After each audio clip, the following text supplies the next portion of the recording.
Topping today's news, the Royal Caribbean gets the approval for its $100 million Paradise Island project. Police investigators questioning 4 suspects about Monday's double homicide in Fox Hill. The National Security Minister working with the judiciary to resolve instances of bail for murder suspects. And a young man loses his life after an industrial accident on Freeport, Grand Bahama.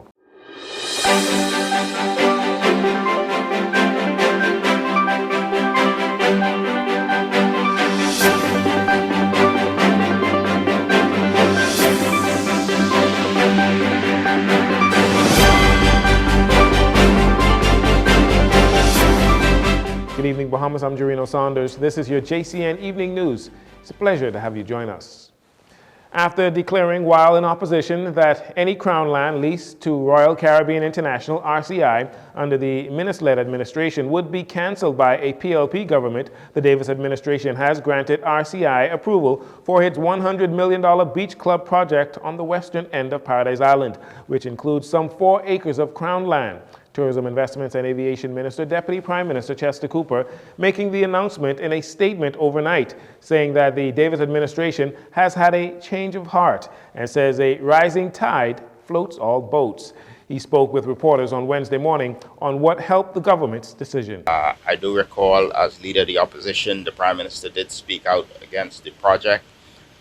We shaped or reshaped the project to allow greater participation by Bahamians. The bottom line is that 49%, up to 49% of the business will be owned by Bahamians. Many of the business operations, including the ferry and retail and many other aspects, will be owned and operated by Bahamians. The Deputy Prime Minister says the government intends to convert the 4 acres of Crown land contribution on a 17-acre space into an equity stake of the project. That equity stake will be conveyed to the country's sovereign wealth fund. Prime Minister Davis, in commenting on the multi-million-dollar project approval, says his administration's approved the project to ensure Bahamian participation is maximized. From the timeline that was given, they intend to start breaking ground almost immediately.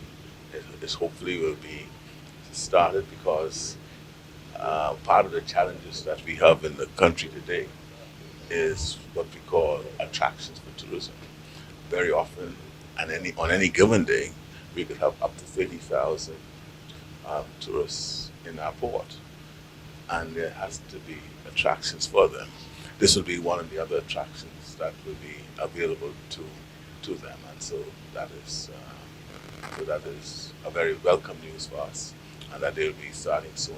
This will be a first-of-a-kind project for Royal Caribbean International. The Deputy Prime Minister says it is important to note that the land currently proposed under the project has not been subject to any dispute or litigation.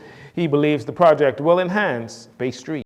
The important point to note is that this beach club has a capacity of maybe 1,000 passengers a day. We are receiving upwards of 30,000 a day. So less than 5% of the capacity of arrivals can be accommodated at this beach club, and therefore we believe that the impact on Bay Street businesses is going to be minimal. We think a rising tide will float all boats. We believe this will get more people off the ships, and certainly once they get off the ships, other businesses will have an opportunity also to cross-sell those businesses, those tourists who come. So this is a significant investment in tourism, in the product.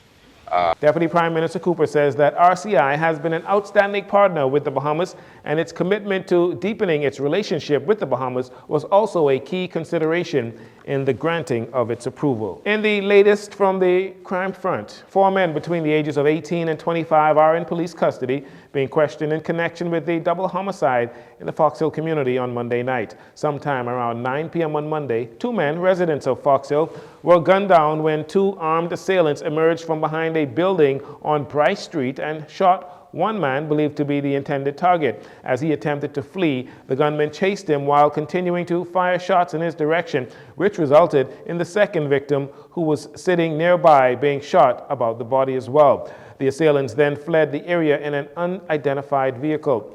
Officers in charge of the Criminal Investigation Department Chief Superintendent Michael Johnson, while on the scene, told reporters that one of the victims was out on bail for several murders and was being electronically monitored. It was later confirmed by the Minister of National Security, Wayne Munroe, that the victim, who was the intended target, 32-year-old Patrickito Rose, was suspected to be involved with 6 murders. In an update, police say the 4 adult males are regarded as individuals of interest for murder. They were arrested on Tuesday. Officers attached to the Criminal Investigation Department are questioning the suspects. Active police investigations continue there. In November of last year, Minister of National Security Wayne Munroe voiced his dissatisfaction with the Director of Public Prosecutions, the DPP, Garvin Gaskins, his management of the office. Minister Munroe expressed his concerns about how the office is being run in relation to the issue of people on bail being murdered.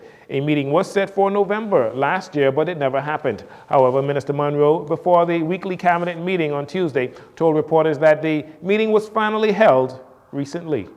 We covered issues about fast-tracking firearms matters. There, in my recent conversations with one of the deputy registrars of the Supreme Court and the Chief Justice, I'm hopeful that we will get an assignment of magistrates to accomplish our turnaround time that we would wish to see, a disposition time of 4 to 5 weeks from arraignment for simple matters. The other matter of highlighting, for want of a better word, slam dunk cases, to move those through the system quickly. The police have in fact created a listing of those. I would need to be briefed on how they're progressing through the system, because they would meet a docket that the judge already had, and they would be working through. So how we come up with a system to try this list of cases that we can get through quickly, because you have electronic monitoring evidence of where the person was committing the offense, CCTV footage, other forensic evidence is what we are seeking to do, because those matters you should be able to move quickly. In an attempt to move cases with individuals charged with serious offenses much quicker through the justice system, Minister Munroe gives those who know they are guilty the following advice. And it's nothing new that I would be saying now that I didn't say as a lawyer in private practice, as a judge when I sat on the bench in the criminal division of the Supreme Court. The law is simple. If you cause us to have to try you to conviction for something like murder, the tariff is 40 to 60 years. If you plead guilty, you are by law given a lower sentence than if you cause us to have to prosecute you to conviction. So if you know that you are guilty, if the evidence is very clear, you should really engage in sensible discussions, because you might spare yourself 10, 15 years of prison time.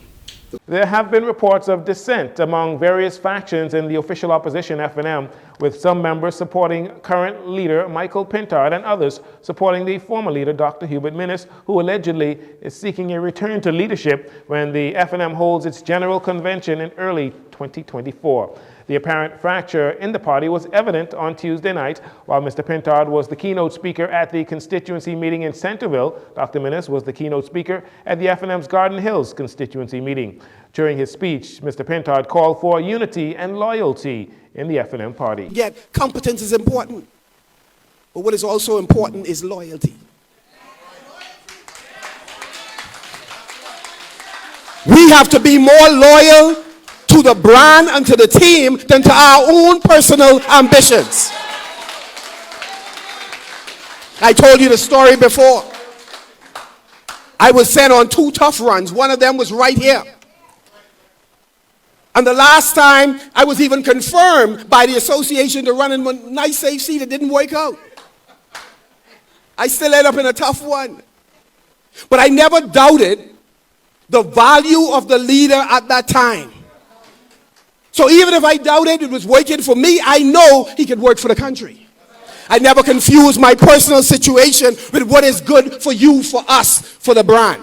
In a previous interview outside the House of Assembly, when asked about a reported heated exchange with Dr. Minnis at a F&M council meeting when it was said that Dr. Minnis learned that he would not be allowed to speak at the Garden Hills constituency meeting, Mr. Pintard said, "There will be time for others to challenge for a leader in the F&M, but until that time, behave yourself." It is believed he was speaking directly or indirectly to Dr. Minnis. Last night, Mr. Pintard had this to say about voting members, or two voting members of the F&M, about his future as party leader. There are going to be some times where things don't work out well for us individually. And some days we got to suck it up because there are some crises bigger than our personal situations. And this is not license for an organization to abuse its people. It is just to say that sometimes we have to look beyond our personal situation for what is good, what is in the best interest of the party, but more importantly, the country. So loyalty is important. I love this country. I love the free national movement. And the reality is, the day you decide that our love affair is over, I'll keep loving you, even if it meant from a further distance. But I will never leave the organization you and I have helped to build.